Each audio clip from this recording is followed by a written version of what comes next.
banyak sudah ikut dalam kegiatan ekspos LP2B lahan pertanian pangan berkelanjutan di 10 kecamatan yang sudah ditentukan dari pusat. Data petanya diberikan dari BIK dan diolah teman-teman konsultan yang diadakan di kantor BPN Provinsi Maluku. 10 kecamatan ini sudah ditetapkan hasil dari usulan mungkin dari kabupaten kota. Jadi itu yang baru kita kerjakan di tahun 2020. Karena tahun ini sebagian besar Indonesia Timur yang kita kerjakan. Mungkin akan bertahap di kecamatan-kecamatan lain, tapi tahun ini baru diberikan. Nah, itu yang kami dapat data 10 wajib dikerjakan dan dilaporkan untuk segera ditetapkan di pemerintah pusat bahwa lahan pertanian terutama sawah dulu.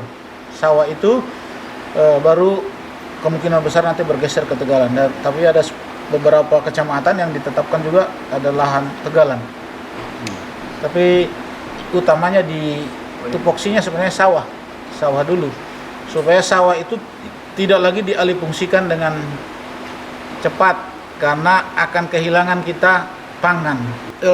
Sawah inti pertama itu lahan pertanian pangan berkelanjutan itu adalah sawah. Karena banyaknya di daerah Indonesia Barat, sawah itu udah berubah jadi industri dan lain-lain. Kalau juga kita nggak kurangi di bagian Indonesia Timur, maka tentu sawah kita sudah tidak ada lagi. Sehingga dikembangkan juga ke Tegalan ini.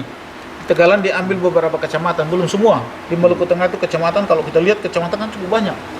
Mudah-mudahan di 2021 seluruh kecamatan sisa Tegalan itu juga dimasukkan. Tegalan itu adalah yang tanaman-tanaman seperti singkong, keladi, jagung, yang dominan 3 dominan.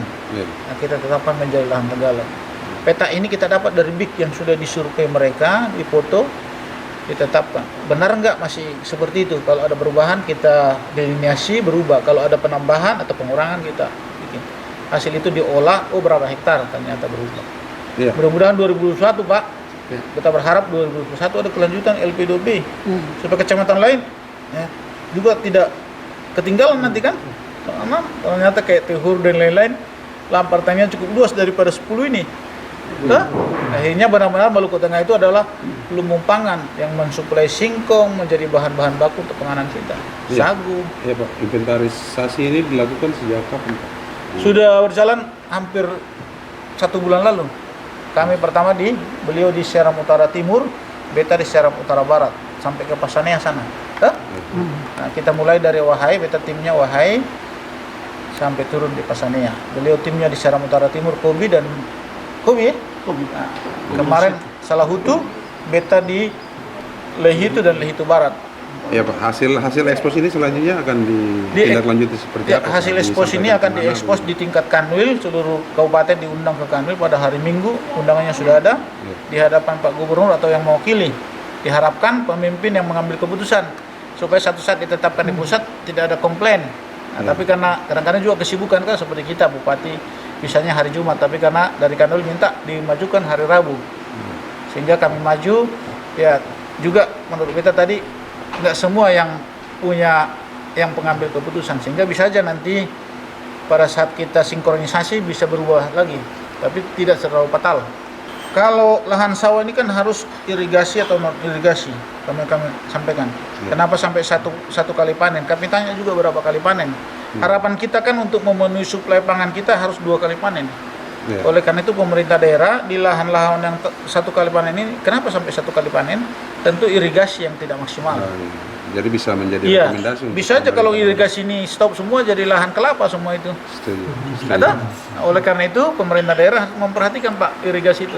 Contoh kasus kami kemarin GTRA di Musal itu cek damnya kan jauh di dasar laut, sedangkan sawahnya di atas begini. Nah, itu juga menyulitkan mereka. Kalau hujan nggak kuat, nggak bisa dia airnya melimpah ke atas. Oleh karena itu harus sinergi ini BPN dengan pemerintah daerah. Kami ada di sini kan untuk membantu Pak Bupati. Makasih Pak. Siap. Pak Darmireh, danke banyak. Ya Pak.